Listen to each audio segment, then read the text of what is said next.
Alô, amigos. Aqui de volta com o podcast do Gente que Fala. Nós estamos na Com Brasil TV, canal 239 da Vivo, TV aberta, canal 8 da Vivo e 9 da Claro, Instagram, Facebook e AltV. No YouTube, eu peço que vocês entrem no YouTube, se inscrevam e ativem o sininho que lá aparece. É bom para a gente medir aqui a nossa audiência, tá bem? Eu recebo hoje com muito prazer o Alberto Lage. Como vai? Muito bem, obrigado por me receber aqui, Fausto. Seja bem-vindo, viu, Alberto? Você é estrategista político. Isso. Especialista em campanha e gestão de crises. Se você vai fazer campanha, crise é o que mais vem por aí. É o que mais tem, né? Foi consultor de mandato do Senado Federal. Exerceu o cargo de chefe de gabinete do prefeito de Belo Horizonte. Atuou na assessoria especial da prefeitura da cidade do Rio de Janeiro.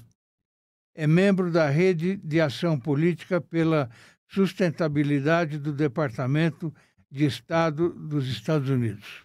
São dois duas órgãos aí. Aqui são dois órgãos. A RAPS é uma rede que, na verdade, agora ela já se encerrou, que era de Ação Política pela Sustentabilidade. Eu sou bolsista do Departamento de Estado dos Estados Unidos como estudante. Puxa, eu fiz um curso lá. Muito bom, muito bom. É membro da Rede de Ação Política, esse daí. Isso.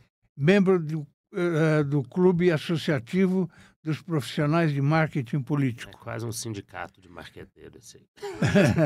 Professor em iniciativas de renovação e cursos de treinamento de políticos. Oráculo do Sala das Preocupações. Oráculo é muito bom. E você é palestrante. A gente sempre é, né? Assim, esse período entre campanhas, o pessoal, principalmente o pessoal que trabalha com assessoria de políticos, eles vivem fazendo cursos de formação profissional. E aí a gente está pelo Brasil tentando colaborar com as equipes dos políticos brasileiros. Você tem um currículo brilhante já, e você é muito jovem ainda, né? Não, eu disfarço muito bem. Entendeu? Eu caí muito novo nessa história de trabalhar profissionalmente com política e meio que encontrei um caminho aí. Mas realmente das pessoas que eu convivo, a maioria é mais velha. Tá com que idade hoje? Eu tô com 31, até dia 11 de novembro que eu completo 32. Parabéns, então, já. Obrigado. Mas você é novíssimo, 31 anos, já com um belo currículo como esse aqui. Você nasceu onde? Em São Paulo? Nasci em Belo Horizonte. Você é mineiro? Mineiro. A infância passou por lá? Toda em Belo Horizonte. Eu vivi em Belo Horizonte até 2021, quando eu mudei para o Rio. Fiquei 1 ano no Rio. Pois todo. Olha aí. Isso aqui é vovó. Sua avó? Essa é minha vovó. A vovó era de... Você é ali de cabelo comprido? Não, essa aí, eu tive essa fase mesmo, cabelo comprido, ainda bem que passou. Vovó e mamãe. Vocês acharam meu Instagram, vocês acharam na minha vida. Mas é tão bom a gente olhar para trás e ver as fases, né? Cara, da vida, né? Eu lembro, essa foto aqui é ótima. Isso aí é no Encontro das Águas do Rio Negro e Solimões. Tinha uns 10 anos e eu tinha uma prova na escola de uma disciplina que eu já tinha passado. Mas uma prova, de qualquer forma. E meu pai é do setor elétrico, meu pai falou assim, não, que ia a trabalho ao Amazonas. Eu não conhecia o Amazonas, não conhecia a maior floresta do mundo, e me chamou para ir. Perguntou se eu tinha algum compromisso na escola. Eu falei, não. Aí eu chego lá, enquanto eu estou com meu pai em Manaus, a professora liga para avisar que eu tinha perdido uma prova.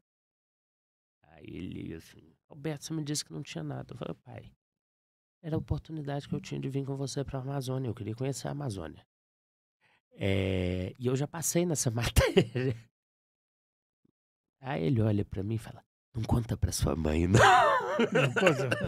E nós passamos alguns dias. Isso aí nós fomos de barco, nós fomos fundo na floresta, viu? E foi legal. Eu lá em Minas eu conheço muito Ouro Preto. Ouro Preto é bacana. Aliás, eu cheguei a fazer exame para entrar na faculdade de engenharia Graças a Deus eu não passei, porque não tenho nada a ver com engenharia. Ué, eu estudei direito. Estudei direito também porque eu precisava provar para meu pai e para minha mãe que eu conseguia passar no vestibular da Federal. Sim. E passei em Direito na Universidade Federal. E o diploma Não, debaixo do braço é sempre muito bom. o diploma tá lá, mas, por exemplo, exame de ordem eu demorei para fazer, entendeu? Porque não era... Mas não fez ou fez? Não fiz. Não fez. Porque até hoje eu sou bacharel em Direito. Você tomou outro caminho, né? Tomei outro caminho, realmente. Então a sua infância foi em Belo Horizonte. Toda em Belo Horizonte. Muito saudades da minha vovó. O seu nome, Alberto Lage Paula Carvalho Rezende, contém a junção dos sobrenomes dos seus avós. Como era a convivência com eles? Eu falo que meu pai e minha mãe, assim, nenhum deles abriu mão de nenhum dos meus avós. Esse senhor de óculos? Esse senhor de óculos é meu avô, Ailton Rezende. Ailton Rezende. Lage Paula Carvalho Rezende. Lage é da minha vovó Margarida. O Lage é de Ferros. Todo Lage que você vê por aí vai ser mineiro ali de Ferros ou Itabira. Lage. Tem uma família que é Lages, mas eles são... Já é outra coisa. O Lage é uma família de sefarditas. É uma família que veio ali da Península Ibérica e a gente traça os Lage até a Inquisição. Você tem irmãos? Eu tenho um irmão mais novo. Mais novo, Arthur. Desde os 18 anos você atua em campanhas eleitorais. Qual foi a primeira? Cara, aos 18 anos eu era recém-entrado na faculdade de Direito.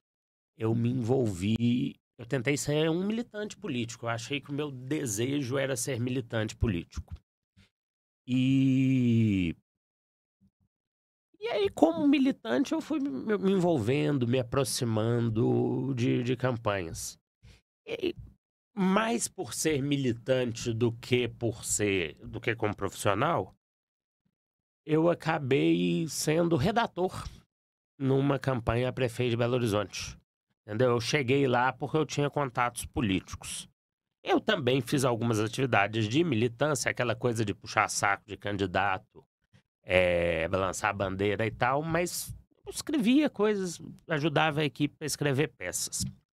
Quando a campanha acabou, em 2012, nós fomos comemorar com outros militantes num bar de Belo Horizonte. Na mesa do lado estava uma equipe não de militantes, mas de profissionais da campanha derrotada. Um deles era o Pedro Guadalupe, de uma agência de marketing. E ele chegou para mim lá, falou assim, nós trocamos contato e falou, eu quero conversar com você depois. Você tem que parar de puxar saco de político, você tem que trabalhar para eles. Você tem que fazer dinheiro com isso. E eu fui contratado pela empresa que fez a campanha derrotada em 2012. E em 2014 eu trabalhava nessa empresa já como profissional, já sem vínculo apaixonado. Aí foi uma transição gradual. 2016 eu já estava trabalhando exclusivamente profissional, eu já não tinha filiação partidária, já não tinha paixão política nenhuma. Eu era só uma pessoa que prestava serviço para político. Você trabalhou também com o senador Antônio Anastasia. Esse eu amo. Anastasia, tem uma gratidão enorme por ele. Gente, uma criança. Olha aí. Criança. Olha a Anastasia aí. Anastasia, paixão por ele. Eu trabalhei com ele numa época muito emblemática, que foi quando ele foi relator do impeachment da Dilma. Sim. Então foi uma época de muito trabalho, mas foi uma época que me permitiu conhecer muita gente também. E a gente estava no centro da política nacional ali. Foi onde eu conheci muita gente de imprensa. E o Anastasia é uma pessoa querida. Anastasia é um político que ouve quando a gente fala. Eu não fiz as campanhas do Anastasia, eu comecei a trabalhar com a Anastasia depois que ele já estava eleito. Quem fez as campanhas do Anastasia foi principalmente a equipe da Andréa Neves, irmã do Aécio. na época que aquele grupo dominava a política de Minas Gerais. Mas o Anastasia sempre foi um político respeitoso, um político bom de trabalhar, porque ele aceitava a discordância. Eu podia chegar para ele e falar, professor, caminho do lado de cá e não do lado de lá. E aí eu te falei de duas campanhas, duas experiências políticas muito diferentes. Uma, Anastasia nunca esqueceu o dia do meu aniversário. Ele me manda mensagem antes do meu pai, no dia 8 de novembro. É uma pessoa que eu desenvolvi um carinho. Eu falei de uma história traumática também. E conhecendo esses diferentes padrões de políticos e relação entre profissionais e políticos, que a gente acabou desenvolvendo essa ideia de que a forma com que o político lida com a equipe, com os resultados de pesquisa, com a organização interna, afeta muito o desempenho eleitoral dele. E é por isso que a gente começou a desenvolver trabalho sobre a cabeça do candidato. Cabeça do candidato. Que virou Alberto esse livro Lage aí. e Iracema Rezende. Isso. A Iracema trabalhou comigo, eu no marketing, ela fazendo campanha, ela fazendo pesquisa. É um profissional de carteirinha. Duas pessoas que começaram a enxergar a campanha pelo lado operacional. E aí a gente fala de... É a tese que a gente desenvolveu, porque se estuda muito o que o eleitor está pensando. Mas trabalhar, por exemplo, com a Anastasia é uma delícia. Porque é um político que ouve, que conversa, que é aberto ao dissenso. Ao mesmo tempo, se você trabalhar com um político paranoico, que não aceita resultado de pesquisa, às vezes da própria pesquisa que ele mesmo contratou, ou que deixa... Tá errado isso aí. Ou que deixa assim... Você tá lá com uma equipe de 30 pessoas fazendo monitoramento de mídia, monitoramento de opinião pública. E o cara recebe uma ligação do cunhado. E o cunhado fala para ele assim, eu acho que o assunto importante é esse. Falo, cara, respeita a sua equipe. Respeita o dinheiro que você gastou aqui. Porque nós estamos fazendo tracking de 800 entrevistas por dia. Nós estamos com a equipe de 30 pessoas fazendo clipping para ver o que sai na imprensa e redes sociais. Né? Seu cunhado disse que esse assunto não é relevante? Não é. Teve um vereador dia desses no município do Rio de Janeiro que negou ter participado de, acho que uma orgia. Um vereador, acho que de uma região do Rio de Janeiro, eu esqueci a cidade. Aí as notícias eram o seguinte, cara, ninguém estava falando.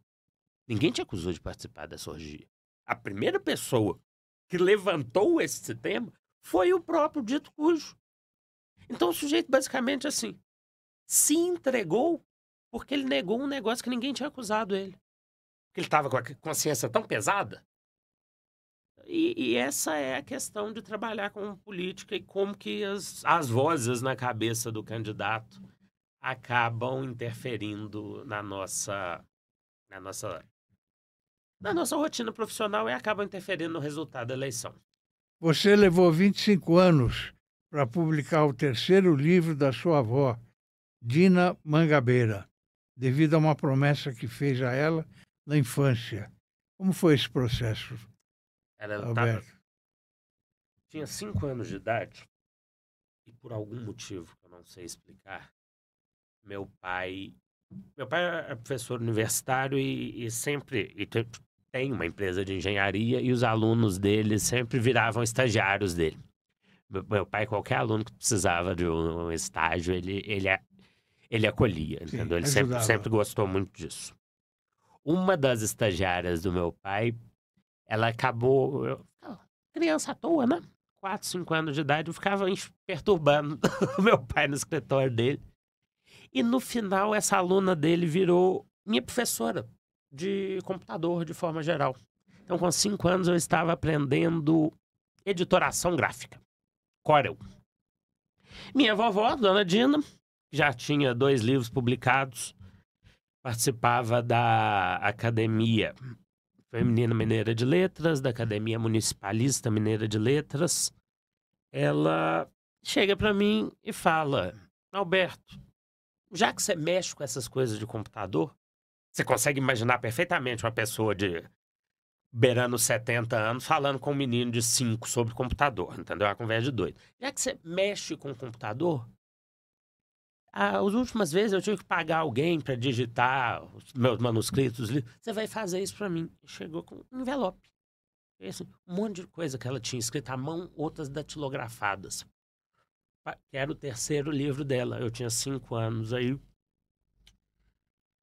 isso foi o quê? Foi no meio deve ter sido junho do ano. Fevereiro do ano seguinte, eu estava voltando com meu pai meu pai me buscou da escola, ele recebe uma ligação. E enquanto dirigindo, né? Dirigiu um Ômega na época, esquérrimo. E já tinha alto-falante para você conectar o celular, uma coisa que na época era última geração. O celular dele, uma pedra desse tamanho. Começa a chorar e fala: vovó Dina foi pro céu. Eu chego em casa, tava lá minha professora de computador me esperando para dar aula. Eu falei: hoje eu não tenho condição de ter aula de nada. E aí eu lembro, a professora me lembra também, que eu tinha feito essa promessa. Aí, imagina, a criança falando com meu pai e meus tios, tinham acabado de perder a mãe. Cadê a papelada? Obviamente, os caras estão enterrando a mãe. Entendeu? É compreensível que meus tios não tenham ligado para mim. Isso ficou na gaveta da casa. Minha avó, quando ela faleceu, ela já estava morando com a minha tia, que ela já estava mais doente. Então, ficou com a minha tia lá. Aí eu lembro que eu fui à cerimônia, que a próxima pessoa assumiu a cadeira dela na Academia Feminina Mineira de Letras. E fui eu que fiz o discurso em nome da família da minha avó, né, em homenagem à pessoa que estava entrando na cadeira dela. E eu falei com as amigas dela: tem um livro. Aí todas elas: que bonitinho, é criança aqui falando. Não, gente, tem um livro. Minha avó disse que tem um livro, ela me mostrou o envelope. Que bonitinho, é criança aqui. Como se eu fosse um idiota completo. Aí eu pedi, 2008, 8 anos depois, minha tia morreu. E esse negócio tava com minha tia, né? E aí, mais uma vez, de novo, eu vou falar com pessoas enlutadas. Não tinha um envelope aí nas coisas dela, não? Aí, quando eu começo a escrever nosso livro, eu chego pro meu pai e falo: pai, você só tem um irmão vivo. Está com você ou está com ele. Entendeu? Nas coisas que a vovó deixou. Ela me prometeu esse negócio. Ela me pediu esse negócio e eu prometi. Algum de vocês está guardando isso. Acha esse negócio pra mim? Eu falei: eu vou publicar o meu livro e eu não consegui cumprir uma promessa que eu fiz pra minha avó. Não é justo isso. Não é justo. Aí, meu pai se sentiu um pouco, sei lá, culpado, chegou pro irmão dele, os dois fizeram uma força-tarefa e tava na casa do meu tio o envelope do jeito que ela tinha. Porque tava lá guardado, eu sabia que tava lá. Só que quando eu falei que tava lá com 5 anos, depois com 10 anos, não tá lá. Aí quando eu falei com 30, com um tom um pouco mais exaltado, gente, eu sei que está, ela me disse que está, eu prometi pra ela, eu vou publicar o meu e eu ainda não publiquei o dela. Acha isso? Aí acharam. Eu publiquei. Assim, aliviou. Como é que eu ia publicar um livro, sair pelo país aí divulgando um livro, se eu não tinha cumprido uma promessa que estava há 25 anos guardada? Então, para publicar esse aqui, meu coração demandou que eu publicasse o da minha avó primeiro. Alberto, Mangabeira é um nome muito forte, né? Mangabeira é um nome adotado, né? O Mangabeira é em Montes Claros. Minha avó é de Bocaiúva, mas ela se dizia Montes Clarense de adoção. Montes Claros tem até a Avenida Cula Mangabeira, que nunca foi o nome de ninguém. Essa é a família Carvalho. Herculano José de Carvalho era o Cula Mangabeira, era um dos tropeiros que fazia transporte com tropas na região. Era a forma logística da época e virou uma figura muito influente por lá. Entendeu? O patrimônio foi com Deus. Mas a minha avó fazia muita questão desse Mangabeira que era de família. É um apelido de família. Sim. Todo mundo se assumia lá, mas ninguém de fato tinha esse nome no registro. Sim. O que seria o Salas das Preocupações? Sala das Preocupações é o nome da minha empresa. É o nome da minha pessoa jurídica. Ah, Entendeu? Mas é porque quando eu tenho que escrever algum conteúdo, quando eu tenho que produzir algum roteiro ou definir alguma estratégia para os clientes, eu começo a andar em círculos. Eu não consigo pensar sentado, eu fico andando em círculos. E nas histórias em quadrinhos do Tio Patinhas, ele anda em círculos, na Sala das Preocupações. E ela forma E nos quadrinhos ela forma um buraco no chão, de tanto que ele anda em círculos lá. E é a sala na caixa forte do Tio Patinhas, chamada Sala das Preocupações, quando eu precisava de arrumar um nome para a empresa. Eu tive um colega, o Caio Cordeiro, hoje ele está morando aqui em São Paulo, inclusive, que fazia graça de eu andar em círculos para tomar alguma decisão, para tentar pensar alguma coisa. Por essa mania compartilhada com o personagem da ficção, a empresa ganhou o nome de Sala das Preocupações. Mas é uma piada interna. Assim, eu e 5 pessoas que leram o gibi do Tio Patinhas vão entender. Na verdade, a pessoa jurídica precisava de um nome, Sim. mas as pessoas me contratam sim. pelo meu nome mesmo. Ninguém usa de fato o nome Sala das Preocupações, não. É só para emitir nota fiscal. Como é que você conheceu a Iracema? Iracema eu conheci... uma das profissionais mais brilhantes que eu já trabalhei fazendo campanha política se chama Adriana Seixas.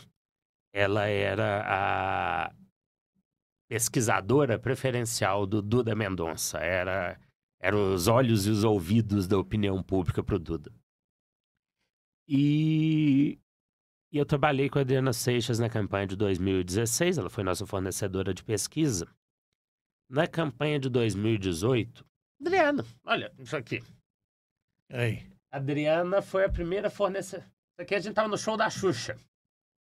A Adriana foi a primeira fornecedora de pesquisas que eu realmente gostei de trabalhar, assim que a gente criou um vínculo e viramos amigos.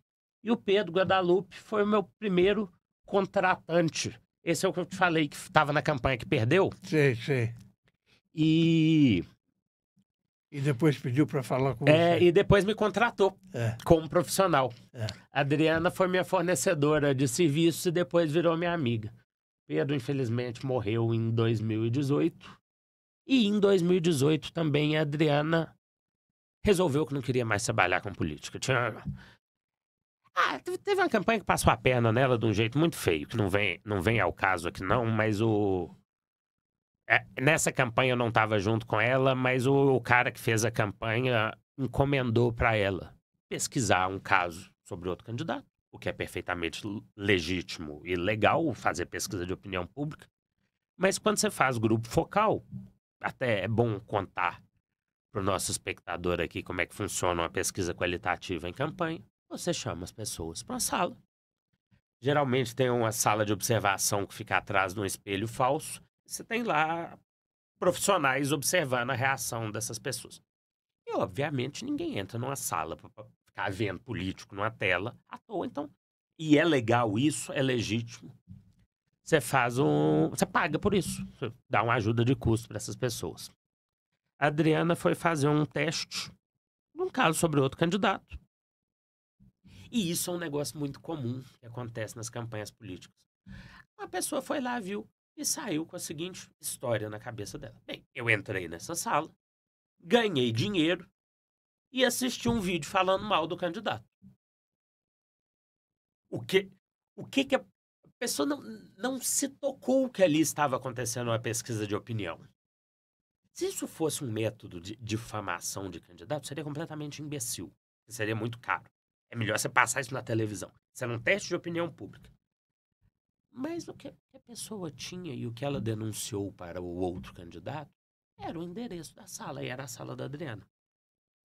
A campanha adversária foi para cima da Adriana e o contratante da Adriana não o defendeu. Não a defendeu. Ela estava prestando um serviço perfeitamente legítimo. Mas, assim, aí eu briguei com um cara que não tinha nada a ver com isso, entendeu? Eu peguei as dores. A Adriana saiu desse mercado de pesquisa e é muito justo que tenha saído. E quando ela saiu, ela me apresentou a Iracema, que eu já trabalhei com outros profissionais, por óbvio, porque a Iracema é muito boutique, ela faz tudo pessoalmente.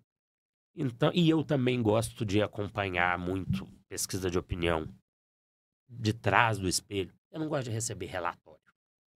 Eu gosto de estar lá porque você está testando um material com a forma que a sobrancelha do eleitor ali franze, já dá para você pegar o sentimento. Isso quando vem de um relatório. É muito frio, né? Tem institutos de pesquisa que fazem bons relatórios, tem bons profissionais, mas se eu puder assistir pessoalmente, eu acho que eu estou fazendo um serviço melhor para o meu cliente. E a Iracema ficou assim. E aí, sempre vai até 10 horas da noite. E aí a gente ficava lá, depois de fazer grupo focal, batendo papo. E foi assim que a Iracema me deu, em 2020, a ideia de escrever um livro sobre as variações de humor dos candidatos. O conceito é todo dela. Eu fiquei com a missão de... Eu demorei 5 anos para entregar o livro para ela também. Ela me puxou em 2020, 2024 nós trabalhamos juntos de novo, e aí surgiu o livro. Tem candidato que contrata marqueteiro, mas quer fazer da cabeça dele. Tem candidato que faltou amor em casa, né? Então, assim, ele não contrata não é um profissional, ele contrata alguém para validar o que ele já pensa. E aí, eu tomei uma decisão, de fato, se o sujeito tá a fim de ser enrolado, eu vou enrolado. Esse é um negócio difícil no nosso mercado. Eu falo que como eu tenho 31, quase 32 anos de idade, hoje eu ainda não posso fazer isso.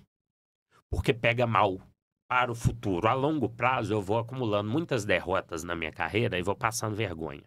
Mas eu não julgo um profissional que já está mais rodado no mercado, que já está bem estabelecido. Gente, se o cara quer ser enrolado, se o que falta para ele é carinho, amor que ele não teve em casa, e ele quer receber isso de um profissional de campanha, dane-se. Então, um amigo meu que também é do marketing político chegou para mim e falou sobre uma pessoa que nós dois conhecemos. Alberto, você que conhece o fulano, ele enlouqueceu? Ou ele só tá fazendo de morto para comer o coveiro? Ele falou, não, ele só tá fazendo... O cliente aqui é otário mesmo e tá. Aí ele falou, que ufa, que bom. Porque as coisas que ele tá fazendo com esse cliente aí, não tem condições, tá tudo horrível. Eu falei, não, todos sabemos que está horrível, mas o cliente é idiota, tá pagando. O cara já não faz... Eu acho que daqui a uns 20 anos eu vou ficar assim, entendeu? Se o cliente quiser ser assaltado... Tem a música do Badfinger, né? Come and Get It. Você se afastaria de um tolo com dinheiro? Acho que daqui a uns 20 anos eu vou começar a aceitar esse tipo de proposta, mas por enquanto eu não aceito, não, porque pega muito mal pra carreira da Alberto, gente. A gente está mostrando aqui o nosso portal, Orbis News, que é só de artigos de notáveis, de personalidades. Eu convido você para escrever artigo a hora que você quiser. Vai ser um prazer. Alcançamos já as 100 mil visualizações, viu? Fica à sua disposição. A pena que eu só sei falar de política, só assuntos desinteressantes. Mas fala de política, não tem problema não. Falar de política é muito chato. Que papel tem os bajuladores e o dissenso na construção ou destruição de uma campanha política? Cara, as pessoas brincam. Na verdade, as pessoas falam e eu respondo com uma brincadeira. Dizem que o livro mais importante... Uns dizem que o livro mais importante que os políticos devem ler é o Príncipe, do Maquiavel. Outros falam, não, você tem que ler Arte da Guerra, do Sun Tzu. Você tem que ler o Breviário dos Políticos, do Cardeal Mazarin, que é o cara que basicamente fundou o absolutismo francês. Eu falo, não. Muito antes. O autor é o mesmo da Pequena Sereia. Vocês têm que ler Hans Christian Andersen, A Roupa Nova do Imperador. Esse é o livro fundamental para os políticos. Muito antes de Maquiavel, muito antes de ler Sun Tzu, leiam A Roupa Nova do Imperador. É curtinho, é do mesmo autor da Pequena Sereia, qualquer criança consegue entender, mas político não consegue. O político é um cara que, se aparecer alguém para ele falar, não, eu tenho aqui um tecido que só as pessoas inteligentes podem ver, ele sai na rua pelado. E precisa aparecer uma criança para gritar que o rei está nu. Isso são os bajuladores na vida pública. E eu falo aqui no livro, a gente escreve sobre psicologia, sobre... Tem um conceito muito forte na psicologia, que é o do groupthink. Não na psicologia, assim, individual, mas na cultura organizacional. Assim, que os grupos se fecham. Se entra um político, entra no... Se eu virar a deputada amanhã, vou arranjar 20 assessores. E os meus 20 assessores vão dizer todos os dias que eu sou bonito, tenho 1,80 m e sou musculoso. É capaz de eu começar a acreditar e achar que eu sou bonito mesmo? Tem político que, de tanta pessoa elogiar ele, ele acha que ele tá sempre certo. Ele acha que ele é um semideus. Vira narcisista. Vira né? narcisista. E esse é um cara que eu não consigo trabalhar. É difícil mesmo. Porque, assim, só que quando eu estou contratado numa campanha, a minha relação é comercial. Aí, novamente, olha o que o meu cliente faz comigo. Ele me obriga a brigar com ele. E aí, uma coisa que a gente fala que no futuro, eu vou falar assim, não, antes de fechar um contrato, ler o livro. Isso meu cliente tem que resolver de casa, ele tem que resolver com o terapeuta dele. Ele não pode esperar que o assessor dele seja alguém que só fale bem dele. Então, eu defendo que o ambiente político, que a cultura organizacional dos políticos, tenha um estímulo ao dissenso. Você veja, pega um grande jornal, a Folha de São Paulo, tem um ombudsman, que é a pessoa ali que, com mandato, critica o jornal dentro do jornal. E depois que termina o mandato o ombudsman, a moça, né, Alexandra, ela fica uns 2 ou 3 anos sem poder ser demitida do jornal.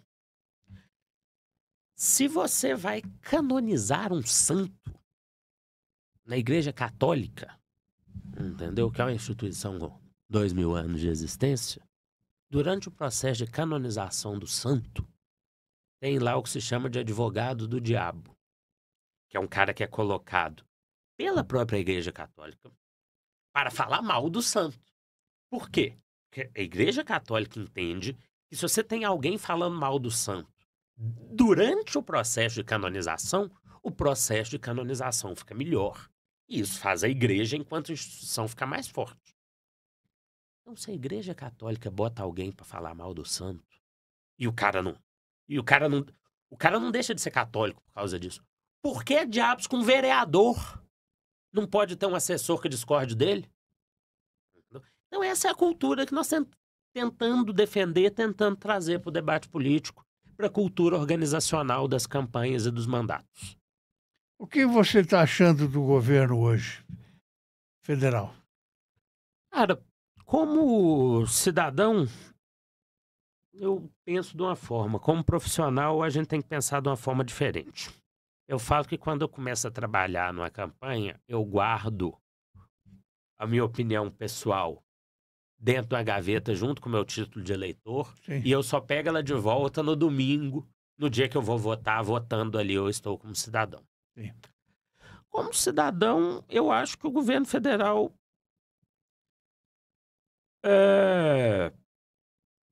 falhou em entregar o que ele prometeu na eleição, que era uma frente ampla. Entendeu? Falhou no sentido que se prometeu uma coisa que era um governo de todo mundo que não era bolsonarista e entregou um governo do PT.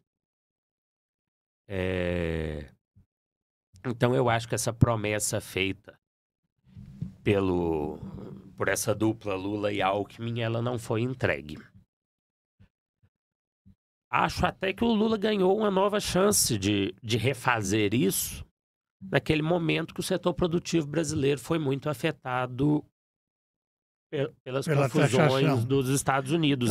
Porque teve uma hora ali que você viu o setor agroexportador, o setor industrial, que são setores que estão mais à direita, entendeu? Que tinham tudo para ser apoiadores naturais do bolsonarismo, irem para o colo do Lula de presente. Então ele teve esse breve momento ali para entregar uma coisa parecida. Então, talvez esse tenha sido o único momento, por incompetência do adversário, que o Lula tenha sido algo parecido com a frente ampla que ele prometeu na eleição. Aí agora, semana passada eu estava no Rio para o lançamento do livro, e nossa pauta de entrevistas, que era sobre lançamento de livro, virou marqueteiro comenta a operação policial. Assim, eu fiquei bastante desconfortável, né? Porque, assim, na visão mais otimista, ainda são 4 policiais mortos.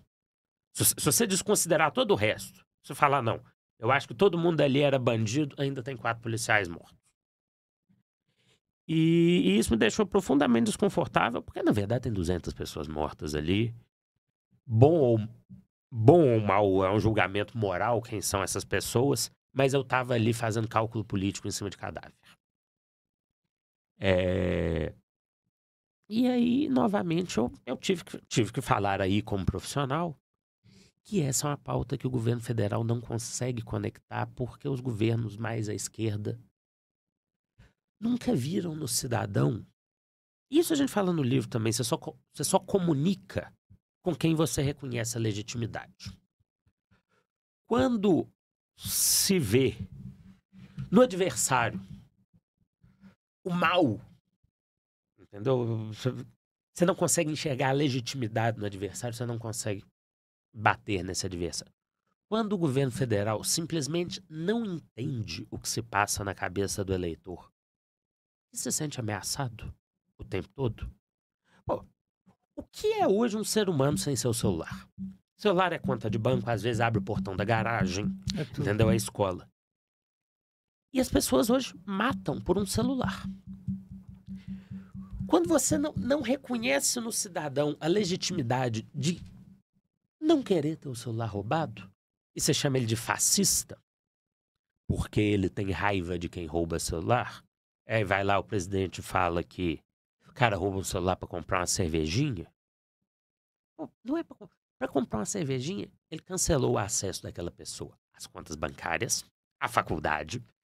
Às vezes ela marca o ponto no trabalho pelo celular. Então não é só um celular. Como só aqui o presidente Lula, ele não tem celular. Então quando ele fala isso, ele fala de um aparelho que ele não sabe o que é. Ele não fala por mal. Ele fala por desconexão com a sociedade. Aquela fala infeliz que se repete. Não é só roubar um celular? É porque ele é uma pessoa que não tem celular, já diz publicamente que não gosta de celular e não consegue compreender. Voltamos aqui para o tópico do livro. O que é o sofrimento de uma pessoa que teve um celular roubado? Então, a pessoa que tem um celular roubado e passa alguns dias para reconstruir o acesso à conta de banco, a coisa do trabalho, ela fica com ódio e quer ver aquele cara que assaltou ela levar um tiro no meio da testa mesmo. A pessoa com medo e raiva, ela é assim. Ok, pode não ser o mais politicamente correto você resolver o crime com bala na testa das pessoas. Consigo entender isso como um argumento de esquerda. Matar todo mundo resolve o crime? Não, porque se funcionasse o Rio de Janeiro já seria Suíça. O Brasil tem uma taxa de população carcerária que é das maiores do mundo. E continua, muita gente presa, continua um país violento. Então eu entendo isso. Mas se você não conectar com o sentimento, agora falando como profissional, se você não conectar com o sentimento daquela pessoa que está com muita raiva de ser roubada, você não consegue você não consegue ver legitimidade na raiva daquela pessoa. E você tem que pelo menos entender a raiva daquela pessoa e compartilhar alguma solidariedade com ela. Então é muito perigoso para o governo federal ficarem repetindo assim, roubou um celular para comprar uma cervejinha ou o traficante é vítima do usuário. Todo aquele momentum que o Lula ganhou, e foi um golaço político, embora tenha tido a ajuda até do Joesley Batista para fazer as pazes do Lula com o Trump, entendeu? Assim, é a coisa horrorosa o que aconteceu ali nos bastidores, mas funcionou, né? Da mesma forma que o Qatar deu um jato de presente pro Trump, sei lá o que o Joesley deu de presente pro Trump, mas o Trump virou amigo do Lula, né? Coisa que o Lula já fez na Nicarágua, em Angola. Daqui a pouco o Odebrecht está fazendo uma reforma lá em Mar-a-Lago. Entendeu? Que esse é o... Mas funcionou. Então, de uma semana muito boa na política, o presidente vai para uma semana muito ruim, porque ele vai e fala, o traficante é vítima de usuário, e de repente uma operação policial bota a segurança pública no topo do debate público brasileiro. Então, assim, o inferno astral dele veio depois do aniversário, não antes. Quais são os erros mais cometidos por marqueteiros, Roberto? Erros mais cometidos por marqueteiros? Olha, o principal eu acho que não é um erro, que é mentir para agradar o cliente. Não é um erro, é uma escolha comercial. Isso faz perder a campanha? Faz. Mas como é trabalho, é uma escolha comercial. Entendeu? Assim, é um erro que o marqueteiro faz conscientemente porque o cliente dele pede que ele erre. Entendeu? E aí eu não posso julgar o profissional que faz isso. Eu falo que daqui a alguns anos eu não faria. Eu faria isso. Hoje eu não faço porque eu ainda tenho muita vida pela frente, mas eu não julgo quem faz. Agora, um erro que eu cometi como marqueteiro foi ter emendado governo e campanha. Entendeu? Em Belo Horizonte, eu devia ter apertado a mão do Alexandre Calil em 2020, falado com ele, vai com Deus, eu vou para minha casa. Eu fui trabalhar com ele na prefeitura, me envolvi na preparação da pré-campanha dele para governador.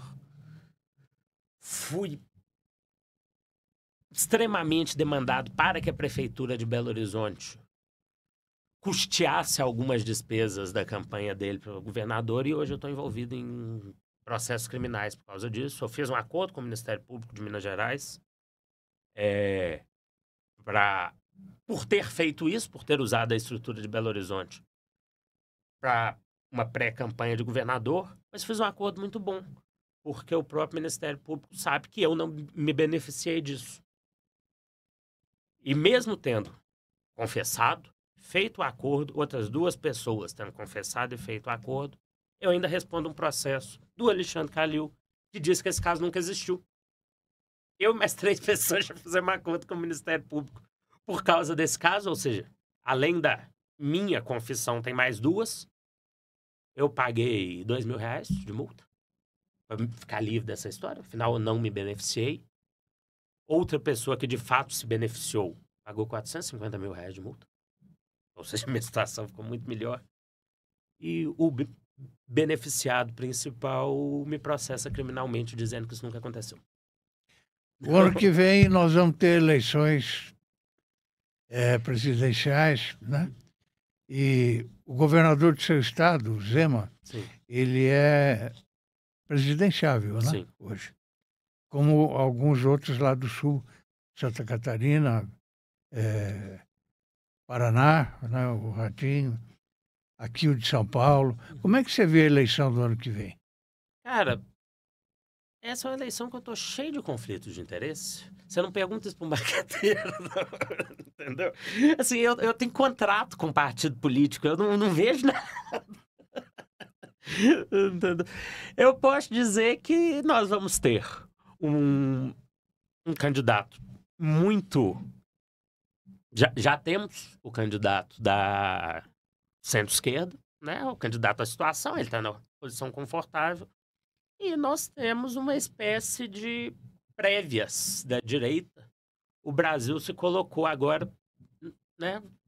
Você tem vários candidatos da direita que até semana passada eram todos, faziam fila para dizer eu amo muito o Bolsonaro, enquanto torciam para o Bolsonaro se ferrar da forma mais catastrófica possível, para ver se herdavam os votos dele. E agora que a pauta é segurança pública, a situação mudou um pouco. E como a maioria dos pré-candidatos da direita são governadores, segurança pública é uma pauta de governador. Então, eles foram meio que libertados. Eles não precisam mais consultar o Jair Bolsonaro. Eles podem se resolver ali entre governadores. Então, eu acredito que, mantido esse tema da segurança pública, o novo centro da direita brasileira passa a ser esse grupo de governadores de oposição. E aí, o governador Zema é um deles que vai tentar se colocar ali numa espécie de prévias informais. Né? Não são prévias formais, mas a literatura política dos países que fazem prévias mostra que elas têm um desafio especial. Para ganhar, novamente, entre aspas, prévias, você tem que conquistar o seu eleitor, no caso deste grupo de governadores, o público-alvo deles é o cara de direita que está prestando atenção em política nesse momento. Ou seja, é um subgrupo muito específico. E aí eles vão atuar para este eleitorado dessas prévias.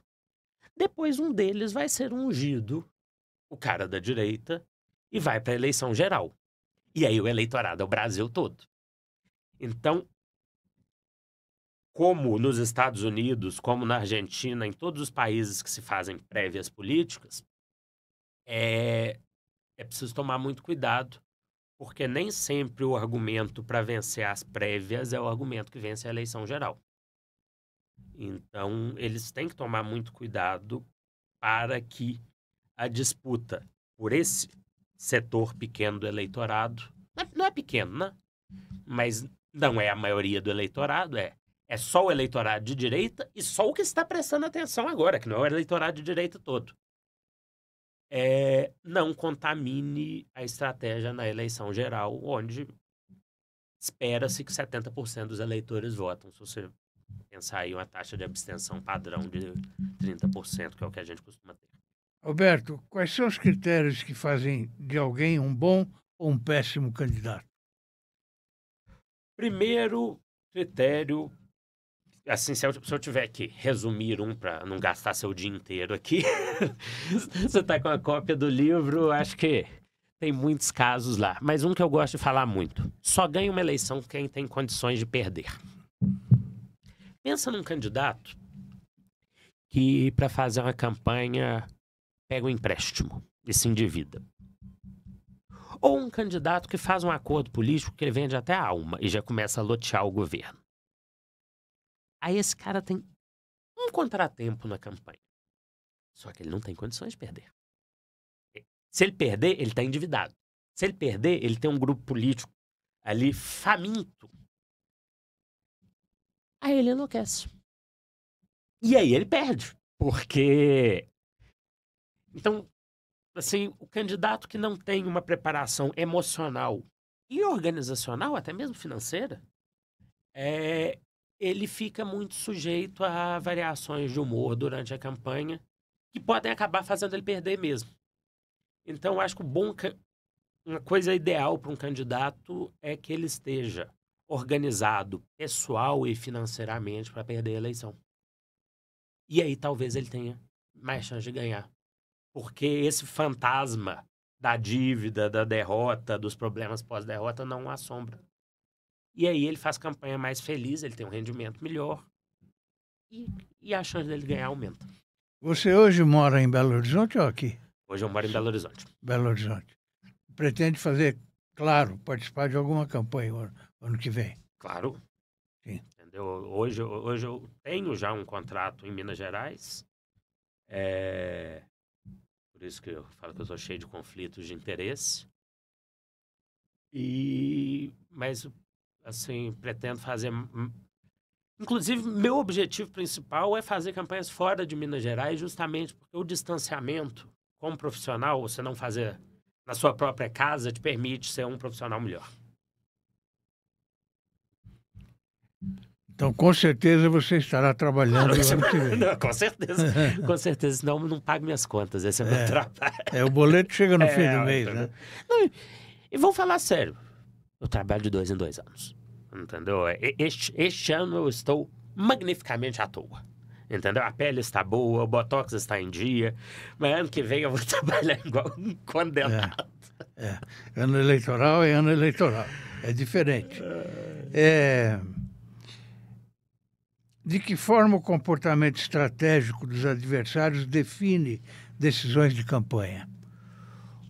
Eu falo isso do campanha em Belo Horizonte, por exemplo. Ano passado, a gente tinha um candidato que liderou por muito tempo as pesquisas.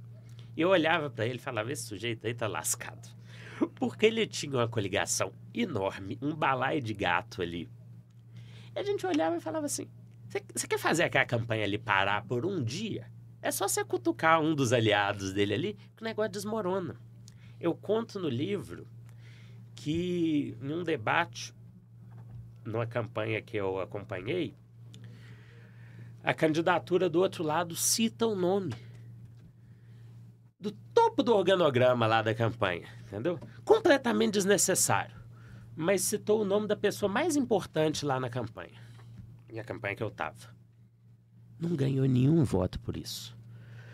Mas a coordenação da campanha ficou de cabeça para baixo, porque a coordenação da campanha era uma pessoa muito discreta, que não estava ali para o debate público, estava para o operacional. Só de ter seu nome citado ali, o negócio já... A campanha ficou uns 3 dias em parafuso só porque alguém estava de mau humor.